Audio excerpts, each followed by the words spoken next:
Resilience, determination, and discipline define all amateur and professional combat sports. But few arenas challenge those traits as intensely or on as global a scale as the world of judo, where male and female competitors from every continent face one of the deepest and most dynamic talent pools in combat sport, testing every athlete's will to win. From its unforgiving tournament format to the unpredictable diversity of its talent pool, judo demands not only physical skill, but relentless mental endurance. Every match a test of will, precision, and heart. Welcome to Combat Sports in Africa, the podcast available wherever you get your podcasts. Here, we highlight some of Africa's top combat sports talent. Women and men driven by the desire to compete, grow, and represent on the global stage. At the 2025 Qingdao Grand Prix, Aina Laura Rasoanaivo Razafy made history, capturing silver and earning Madagascar's first ever World Judo Tour medal.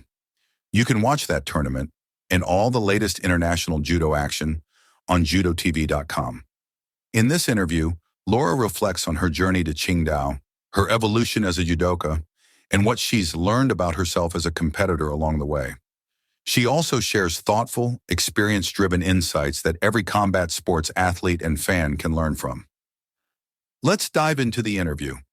Laura, first big question for you is you had a big day. You made history in Qingdao. Can you tell us about each of the matches you had that day? Break it down for us one by one. Yeah, it was 27 September after a really long flight. And, I was completely alone in that competition. I didn't have a coach or any sparring partner or any staff with me. And I had 4 fights. It was the first was against Korea. I pretty know the girl that I fought.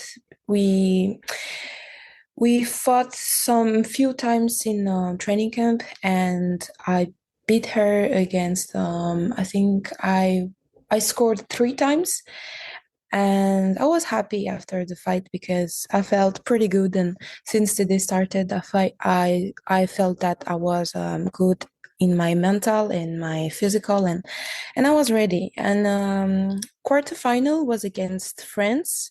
Sorry, And 1 second. Let's go back. So you fought Yirang Lee from South Korea, as you were just saying, and you did beat her. Obviously, you got a Koichi Makikomi at the end. That's how you finished the match. But you got Yuki Otoshi and another one for Yuko. First one was for Wazari. You seemed physically much stronger than her. Like I'm just saying that as a fan, as an observer. How did it feel in there against her? You mentioned you fought her, or you've trained with her before, but it seemed rather easy for you. Is that a fair statement?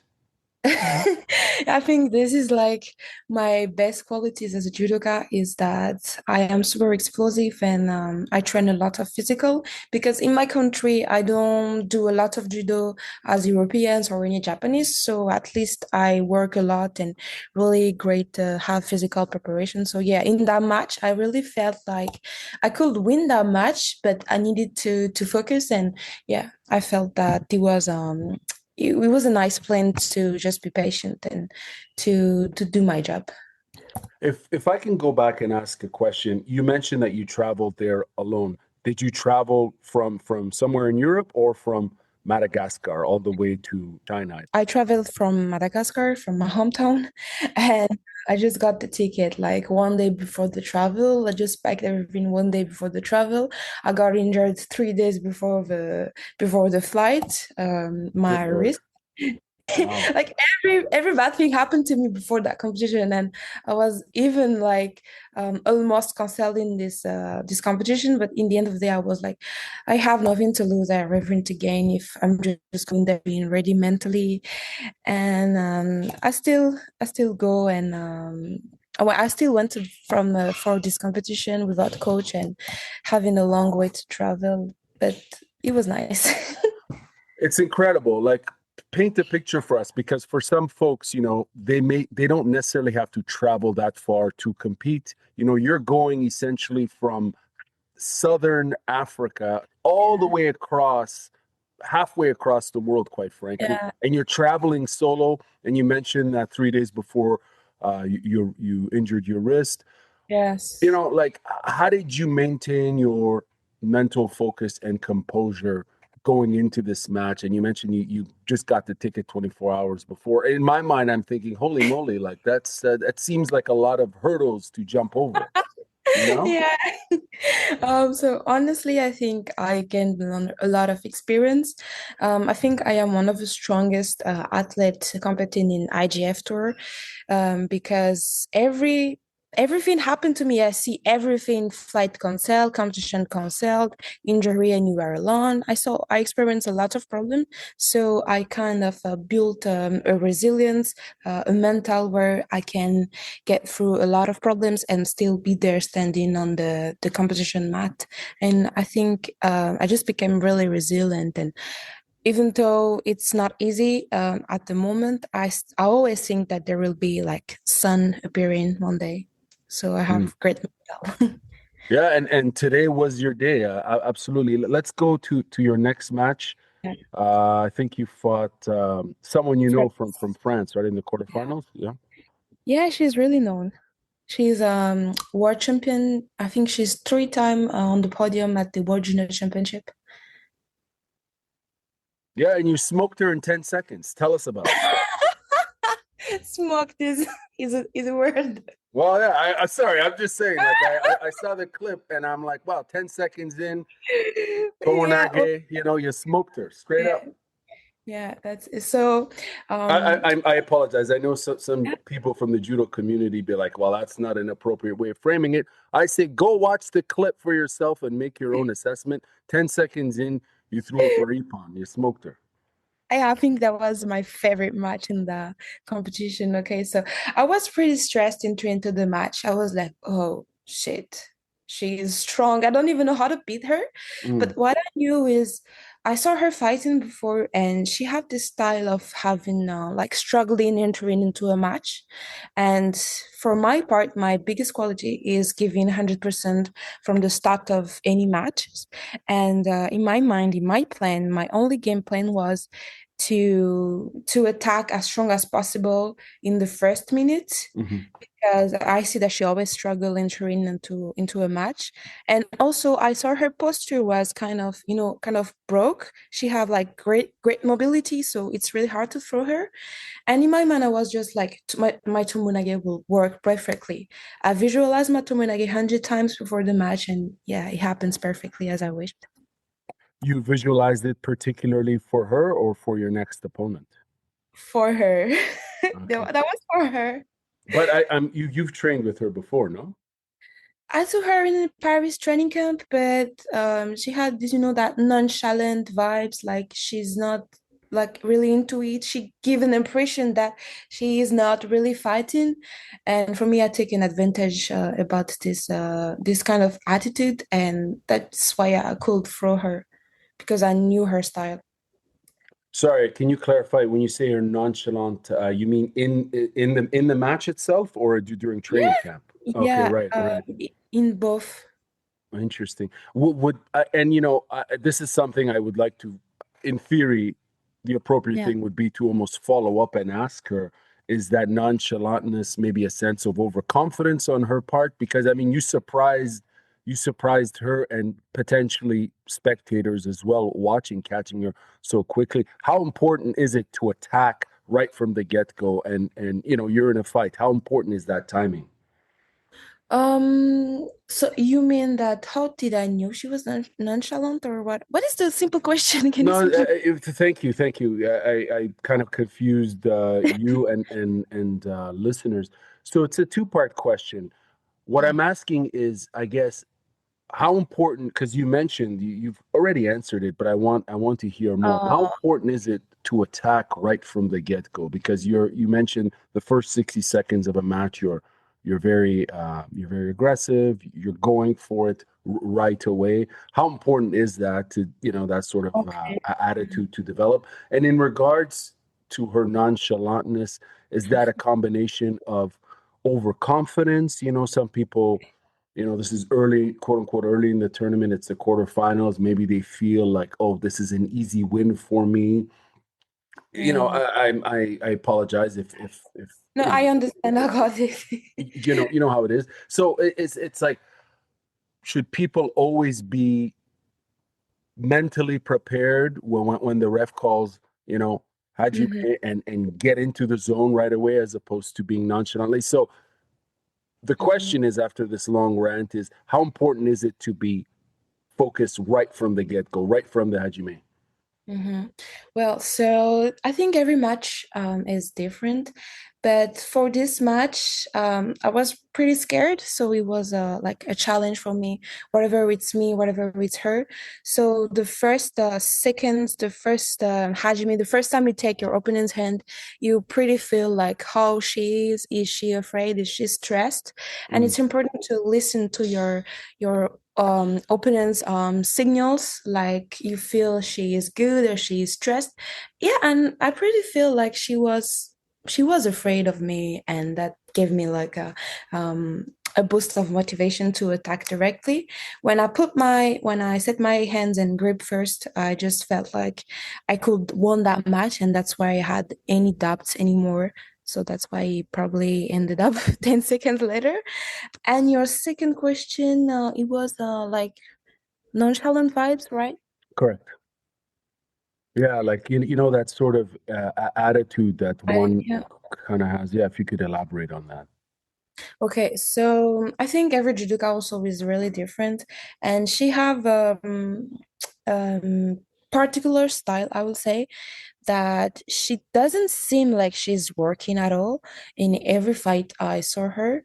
But she is always working. And in the end of every match or every long fight or every golden score, she's like doing something really surprising, and she can be really creative at the end of a long minutes of fighting. And I don't want it to enter into that game. So Nice. that's why her profile in the beginning, where she's still like trying to find repair, trying to take information, I don't wanted her to take any information from her because she don't really know me. Right. I mean, there is a gift when you're not fully known, right? Like when Yeah. you're that Yeah, unknown guy. that's And you know, in the gold medal match, your opponent mentions that in the post-fight interview. She mentions the fact that, you know, yeah, so that, she had seen you before, but you guys had never trained before. So you were an unknown to her, and that's always a red flag for anyone. So you go on to beat her, and you move on to the semifinals against Feng from China. She's in her home country. Lead us through the match there. Oh, actually, sorry. Let's go back to the quarterfinal. How did it feel after you threw her for Ippon? What was the emotion there? Because it was pretty vivid. Well, so in the first, when I did the Tomunage, I felt like I give like 200% of my energy just goes off. It was really hard to do that perfectly. But then I saw the referee like saying Ippon like quickly, and I was like, what? Is that a joke? I'm going to a semifinal. This is like the best competition I've did so far. And then he was waiting for the referee's official table confirming it. And then he was like, okay, I win. And I was like, It's not possible. I thought it will be the hardest match of the day. But yeah, and you see me like leaving the mat, being happy and just getting ready for the next step. So I felt really good. I felt like it was amazing feeling. Yeah, and we did see the IGF take that clip, obviously, and promote it on social media. I've seen. I did a deep dive into it, and it's all over. It's all over social media. How did it feel when you went in the back and then all that, knowing you beat this opponent, who, by the way, went on. Obviously, she joined you on the podium. I believe she captured bronze as well, right? Yeah, she's strong. She's Mhm. generally really strong. How did it feel in the back after you beat her and in the lead up to the semifinals? What was your where was your mind at? Were you thinking about your next opponent, or were you just, you know, reveling in? Were you celebrating the victory, or a bit of Mhm. both?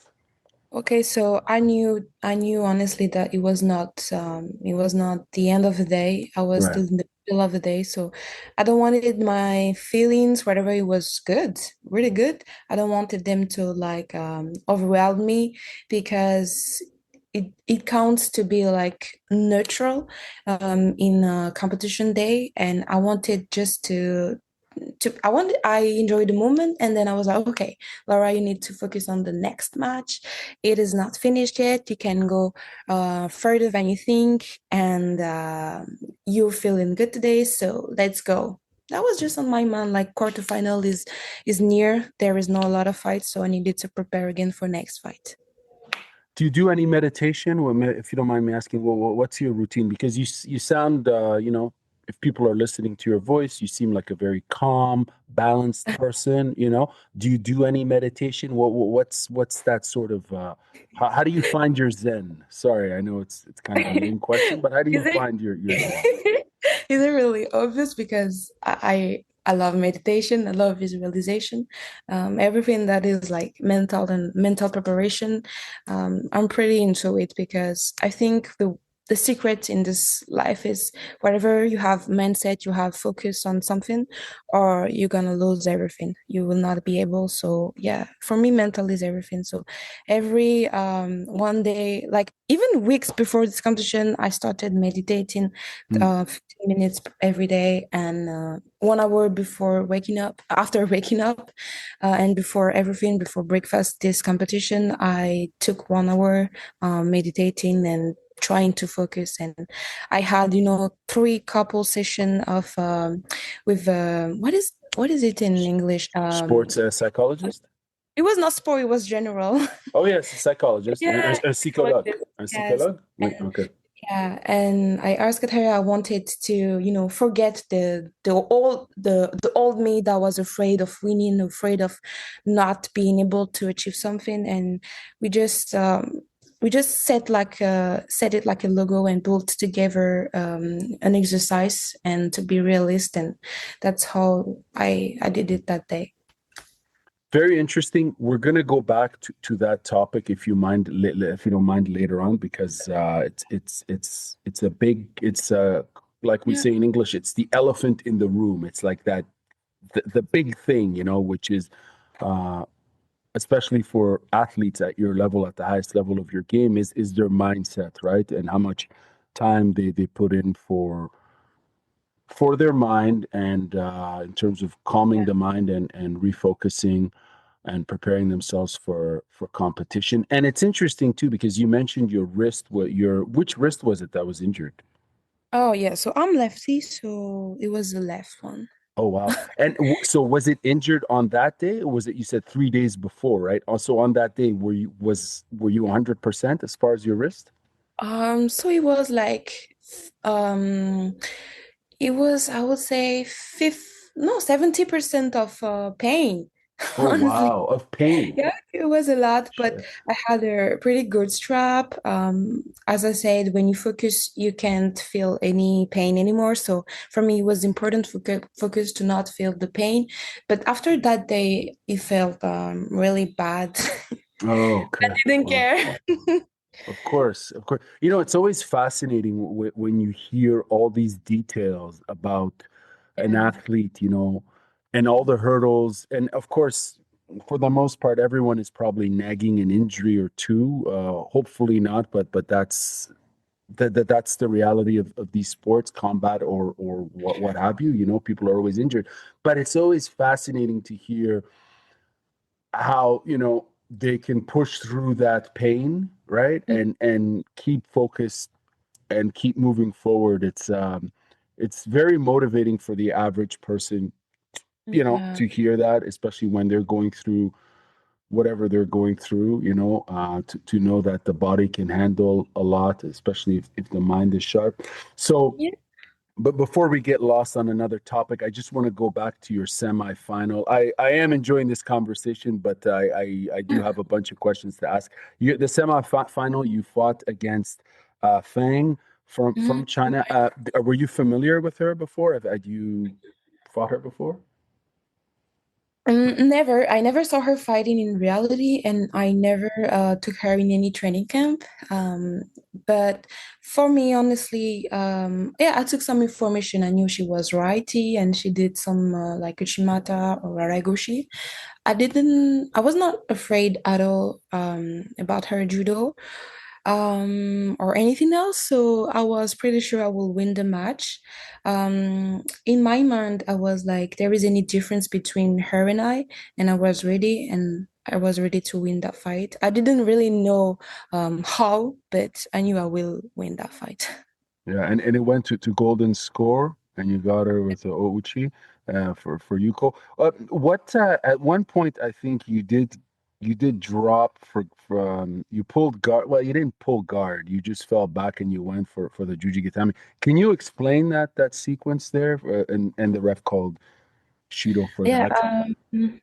yeah, it was really short, like pretty little froze. I did something like a draft, but Right, I didn't know right. it was working. I just wanted to attack because I think I had two Shidos. So for me, it was like wherever I attack, wherever I'm gonna get penalties and Askumake and disqualified. So for me, it was just like attack, even though it's not the best attack. But actually, it scored. I did Oichigari. It was really a low Oichigari. She fall a little bit, then it was Yoko. Yeah. Right. No, correct. Sorry, I was referring to your second Shido where you went for the Juji Gatame. Mm-hmm. If Oh yeah, Yeah, yeah. yeah. Sorry, if you can kind of paint a picture for us visually, what happened there, and also kind of educate us, because maybe not everyone is fully aware of the judo rules, but because in some other sports, that's not necessarily Yeah. some other grappling sports, it's not necessarily illegal. It's not illegal, right? But what you did, and even then, I mean, there's anyways, please break it down for us and explain that sequence there with the Juji Gatame. So yeah, I did that Jujigatame or armbar or arm lock as people call it. Mhm. So my technique was doing like tomoenage. It Right. means like putting myself on the back and then um pulling my opponents to me to turn her in her back. But actually I was falling to my back and I was trying to cut Jujigatame, but it is forbidden in judo to do jujigatame directly. But I don't know why it kind of seemed like I was doing jujigatame directly, but that was not my intention. That was tomoenage and quickly transitioning into this armbar, but I got penalized. Wait, Penalized. Yeah, yeah. penalized. Oh my gosh, penalized by that, unfortunately. All good. And then that was a good pronunciation. English is obviously not your first language. It's your second language, I imagine. It's my third. Third. Wow. Okay. So what's the first one? My language, Madagascar, yeah, it is called Malagasy and French And and then English. yeah. Well, what's your fourth language going to be? Oh, maybe Spanish Okay. because Nice. it's in Spain. Right. Oh yeah. So you're in Spain now. Is it for a training camp? Yes. Yeah, it is for yeah, training, just training. Not training camp officially, but training because it is hard in Madagascar to find a, partner, even though like I can train with boys, it's really difficult. To So find quality partners, you mean? yes, Right. yes. Right. So are you based out of Europe? Well, you're based in Madagascar, but you spend a lot of time in Europe. Is that correct? Yes, especially those last year because I wanted to qualify myself at the Paris Olympics, so I needed to familiarize myself in Europe. And how has it helped being having the opportunity to train there for as long as you have? How has it improved your overall game?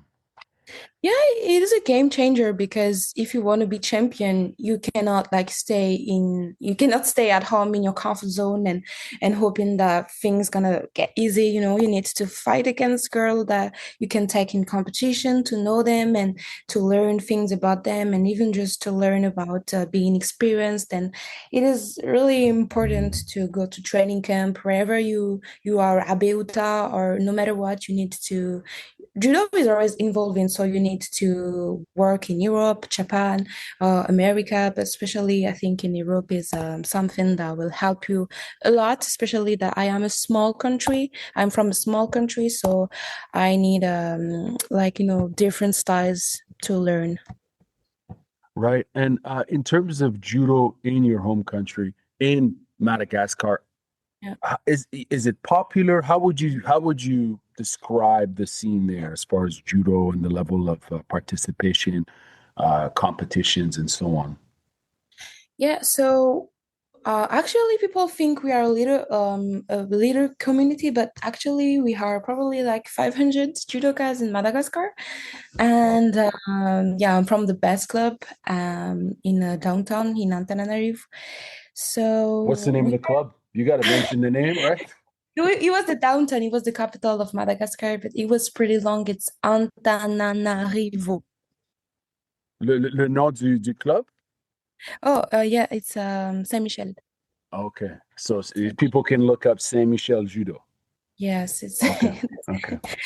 and we have like bunch of African cadet champion or junior bronze medalist, but we didn't do more than that. Apart from the fact that I've been qualified at the Olympics, and some people went to be like African champion, but that was the further and me. Interesting. What's the most popular sport in Madagascar, if you don't mind me asking? I didn't do my homework. Usually I kind of do, but this time I didn't. Educate us on the country in terms of its sports. Yeah, What's the most sport. popular? I think it will definitely be football. Yeah, football and maybe judo. Maybe judo is in the top five. Swimming, general sport. Running, weightlifting, I guess.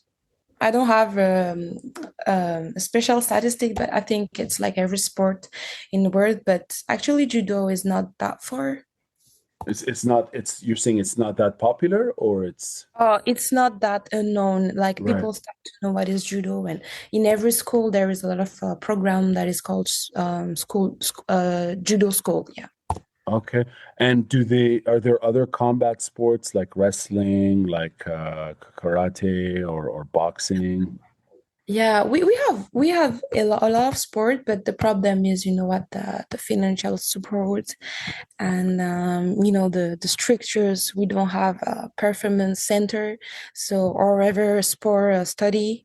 So we struggle about wherever choosing following our patient or choosing about working because we are generally suffering about situation and political crisis. So people kind of choose their work than their sport, but Right. not me. Fair enough. Now, obviously, you're the current African champion in the under 70, and you also African champion in U21. From your experience, you've competed all over the continent and abroad, of course. What's and this is kind of like a general question because we're talking, Africa is so massive, so many countries. What is judo like on that continent? Comparing to the world. Sure. Yeah. So honestly, African Championship is not that easy. I mean, like, especially when you are, for example, the current African champion that happened to me. I felt pretty stressed, and we have great judoka, we have great level, but we still like we still have a lot of things to learn, yes, but African Championship is a great level, and there is a lot of new people every year. So I will say we have really great physical, really, really great physical, but technically we still have a lot of things to learn. But I think entering into a new African Championship every year, you never know um, what is going to happen. So the level is pretty surprising. Yeah. Interesting. Who would you say on that? Who's someone on that continent that you've competed against that has really surprised you the most, or would you would Yeah. describe as extremely tough? Like I think Biambi from Cameroon. You fought for gold, right? This year was it? Yeah. Yeah, I was. But who would you say overall in your division is someone that has pushed you uh, beyond? Mm-hmm. So I think I fought against a lot of girls, but not a lot beat me. So I don't really know what to say, but I will say what really motivated me was not the African level, it was more international. So I think a lot of Europeans, girl, more than African, pushed me to become better than African did because I knew I had a better level than just staying African champion. But I think I fought against the Angola. She's like Maria Nyongi. She became African champion 2024. Yeah, she took my title, so I was pretty sad, but she kind of deserved it then. Interesting. So we're gonna move into the gold medal match, but before we do, what was your mindset? So after you beat your after you beat your Fang in the semifinal, Yeah. where's your mind at? After winning that semifinal, you probably see me smiling, having a big smile on my face. Yeah, even before that, you kind of you were bent over looking at the tatami and just kind of almost as if there's did you well, I was gonna ask you if you saw the clip. You are you know this is your own memory, but you were kind of like describe that moment because it seemed like you yeah, please. Okay, so I couldn't believe that at all because yeah, it was my first ever quarter final and first ever semi-final and then first ever final in a Grand Prix or any IGF tour. So I was overwhelmed. Like I didn't felt like it was real. It was unreal, and I felt so happy. And as I said, I shouldn't focus about happiness or letting my feelings, emotions overwhelming me. But I couldn't handle it, and I was just super happy. And I imagine my family and my club and my coach watching me through judo TV on live. So Mm, I was like, I was so happy after that semifinal, but then I started to be tired after this semifinal. I felt that I was really tired mentally because, particularly for me, I mean, everybody uses her brain, but I use a lot of my focus, and I meditate a lot from the beginning of the day, from 6 a.m. to 6 p.m.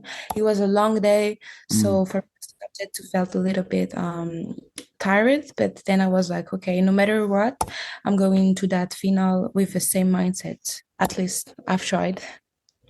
Right, and your opponent was a two-time world silver medalist, I think multiple-time European champion, or no, pardon me, bronze medalist. Tell us about your opponent going into the finals. Yeah, she is the most consistent girl in their 70, and she actually beat everyone this year. I think she lose any fight. She won every fight, and also she is pretty confident. She is experienced, and she was actually the ranked number one in the world in 70. But it doesn't really, I didn't really care about that. But I knew that she was a lefty, and that was the problem because this was my kind of weakness because I didn't really work a lot of time against a lefty girl, and she have really really really strong kumikata. That Mm. was the struggle, and when we started to fight, she like just put her judo and tried to dominate me, and it worked, but I couldn't find any solution, so that's why I lose that match. Well, it's interesting because in her post-fight interview on judotv.com, she did she complimented you, right? Did you hear the clip? Yeah, yeah, I saw it. Yeah, where she's basically saying, like, in addition to the fact that she's never, competed against you, trained with you, etc., whatever. Like she could tell, like she was. I don't want to misparaphrase, but or misparaphrase. I don't want to put words in her mouth, but it sounded as if she was saying she equally found it challenging in the kumikata with you. Is that a correct assertion? Yeah, I think I have great physical, as I said, and great style. I have good judo, but she was better in the komikata. So yeah. If your wrist was 100%, how Oh. would that? Sorry, go ahead. Yeah. I guess what I'm asking you is, well, what's the takeaway from that match? Because every match one can learn something, and obviously, you captured the silver medal, and you had quite an incredible day. But what was the main takeaway for you from this particular match here? I think you mean the problem? No, just in general, like, well, what did you learn from this experience, particularly the gold medal match? What was the lesson learned? Oh yeah. So firstly, that I had the level, I had my place now that um I am like any other champion, but I needed to focus more and to really be confident. That's what I really learned from that competition in general, that I was able to be podium at World, at Olympics, because look at the ranked number one in the world fighting with you. It's a really fair and challenging fight. Yeah, judo is really detailed, so I was talking to myself like I just needed to fix some details, fix my hand, kumikata, be patient, and I will be able to be like anybody else. Like there is no difference between them and me. And I also learned that you should not focus on the competition at itself, like the day. You need to focus on every fight, on every single hajime, every single step, every details. That's what I learned from my psychologist, that she said that you need to focus on what you can control, not on any results or something else. So that's what I learned from that competition. And you were there alone. You didn't have a coach on the corner. Um, correct? You didn't have a coach Yeah, there, right? No. but I was like, I don't care, and nobody care. Nobody is watching if I have coach or if I Right, don't have right, right. coach. I just need to do my stuff, and that's it. For sure, for sure. So obviously this medal is a big deal for your country. How does it feel to be the first? Oh yeah, it feels an honor. But I think we saw it coming, honestly, because I was the first in Madagascar that had gold medal in Jeux de la Francophonie. Wait, And also first in Madagascar being five-time champion, first in Madagascar being um, first in the world in junior ranking. And I think everybody saw it coming, but it was just a matter of time. And it is a honor, and also it's a maybe it's a little pressure because I know everybody and every fan is waiting for me to do more and more and more, and I'm also waiting for myself to achieve more. oh, um, tell us a bit more about your story. How did you get in? How did you get started into the sport? What made you fall in love with it? Do you love judo? I think yes. I think yeah. Okay, so I started judo when I was 10 years old exactly. It was not my first sport. My first sport was GGB, Brazilian Jiu-Jitsu, and I really liked that. I had great basics. I loved it. I trained every day. But my parents, my dad and my mom, was also a really great judoka. My dad went to the Olympics and he was African champion, and my mom did the world championship that time. And I was really curious about that sport. Nobody forced me. My mom was really chill with me that if I wanted to try, I can try. And she bought my first ever gi, and I started my first session. And I was like, what is that sport? This is really weird. But then I just fall in love with that sport. And it really gave me like a reason to live every day when I was really young. And I just think about judo all the time. I didn't even really like going to school. The only moments in my life was within the really great moments in my childhood was when I went to club and fighting the evening at the club. And then I just realized that's what I wanted to do. You knew that this was the path you wanted to pursue. Yeah, especially when I won my first national, I beat every girl by won 4 matches. I was 10 years old. It was Wow. 12 months after my first session. Well, what did your parents and friends and family say initially in your early days of your competition career? Yeah, they said that I had it in my blood, and I think that was correct, Mm. firstly. And I was made for it. And I will always remember a coach in my club. He looked at me in the eyes when I won my first title. He was like, you are going to be a big champion. Wow. Yeah. Wow. I will always remember that.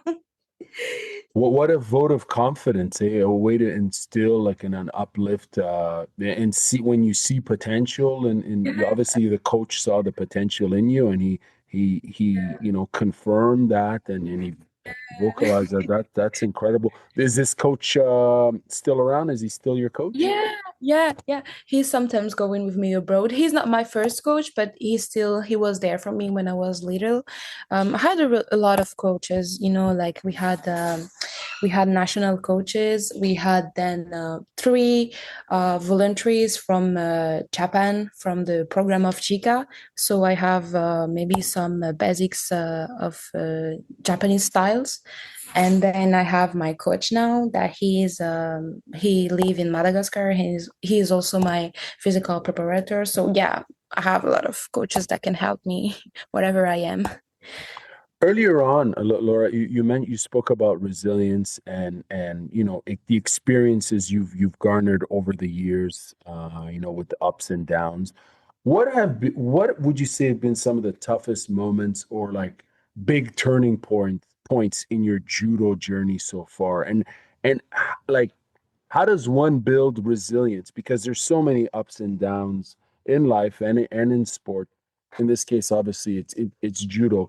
But how? I guess the question is, what has been the hardest loss for you in the sport? And I don't mean loss as in, oh, I lost the match. Maybe, what's been the hardest challenge for you in this sport so far?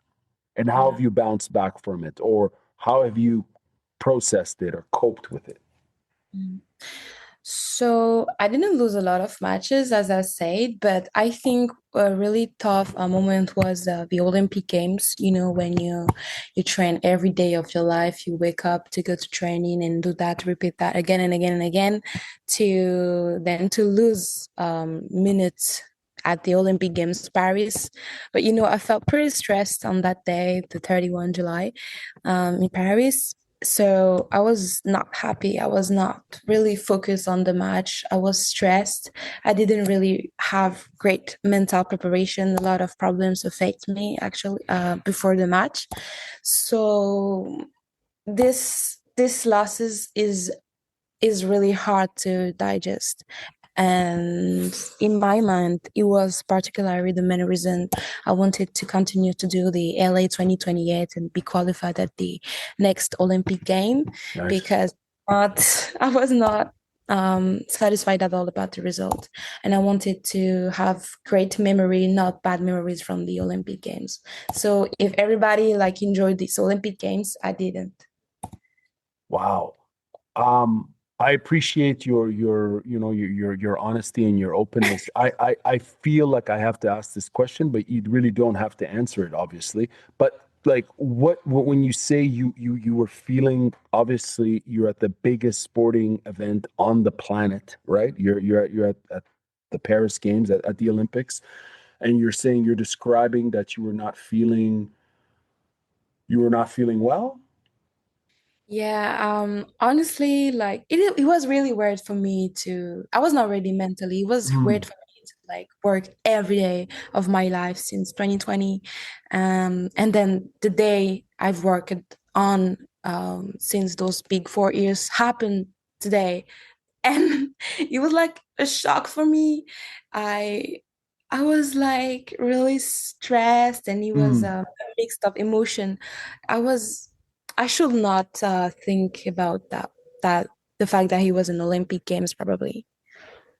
Wow. Have you spoken to your, and again, I apologize if I'm asking too many questions here, but I'm like, did you speak to your psychologist about this? Is that as this is, do you know what I mean? Like, is this something that, because No, I psychologist was something really new. I just started to saw her weeks before China. okay, wow, It was really interesting. new. Interesting. Okay. So in a way, I think the experience of the games and just bouncing back from that is a new, you're on a new path. Would that be a fair statement? Sorry, I didn't understand the question. Your with your experience at the games and what happened there, being overwhelmed by the moment, and I guess physically and psychologically maybe not feeling fully sharp and present. Now that you know that and you are, you know, Experienced. you're experienced, exactly. You've been baptized in the process. Now, would it be fair to say that experience has put you in a new trajectory on the road potentially to LA 2028 with a different mindset? Yeah, I think it will be definitely a different mindset. And since China, my mindset have been really, really involved. And now I feel like I am really a new person. I mean, I am the same about judo and the style and everything, but my mental just become clear. The fact that I am able to be on the podium every competition from the IGF Tour or World or even Olympic Games. So for the LA 2028, I'm not just attempting a qualification, but also a medal. So for me, it's like really new pages. Excellent. A few more questions for you. I really appreciate your time. I know we're going almost into an hour. Obviously, you mentioned LA 2028. I want to ask, in terms of purely when you look at your judo today, what parts of your game do you really want to improve? Is there an aspect of your game that be beyond the mental game, which is the big elephant in the room, of course, for any sport or anyone, quite frankly, whether you're in business or sports, the mind game is an important one. But for your judo, what aspects are you focusing on? What do you want to improve? Is there an area that you want to improve? Tell us about that. So when I've been to France like weeks ago, the coach say that I have perfect judo. I did a lot of throws. I have really great posture and everything. But he said that my kumikata is still, like a baby. Like sometimes I don't know where to put my kumikata. So he said that I needed to work about hands. And that's what I felt too, when you saw the final in China. You see that she is doing really great job about just putting her kumikata and never letting it open or break it by opponents. And I still need to improve that. And also my newaza, where I rarely win in newaza in international because we are pretty strong. So I think I need to work about my transition um, tashiwaza to newaza because it is a really great opportunity, like a Japanese working on the ground. I think I need to improve on newaza and to win. Interesting. And you're physically like you seems generally you're physically very strong. Obviously, I've seen some of your promotional videos like of you training and lifting. You do a lot of that physical the preparation work. Is that correct? Yeah, okay, so I think the the real story is that I've been into powerlifting and also weight. Okay. That explains So it. Sorry, continue. Yeah, because I noticed that I was like I've seen, yeah, like I was like, wow, it's like this person's really, like, I'm wondering, are you going up in weight because you're getting stronger and all that? And yeah, sorry, continue. yeah, so I started lifting and it was not for judo at all, honestly. Okay. It was just for fun, and I loved trying any other sport. So weightlifting was more about me gaining explosivity and aggressivity, and also using a full body movement. And weightlifting more about being strong and being able to having great stability and great, great abdominal. So that was the point. And then it is automatically like um transfer into my judo and my kumikata. That's how he started. It started. In terms of your next tournament, before I ask you the last question, when are you fighting next? When can we see you compete next? Yeah, so officially I still have two competition. I have Abu Dhabi Grand Slam end of November. I think it is 27 or 29 November. I don't really remember. And then I have directly Tokyo Grand Slam. That will be the last competition of the year, and following with 2 weeks of international training camp. But before November, before Abu Dhabi, not officially, but I have a contract with Angola. I think it's gonna be like national team, so I'm gonna go to Angola to fight with their club. Oh wow, to train to help them out, that sort of thing. It is a competition, like national competition, and they Okay. can have foreigners.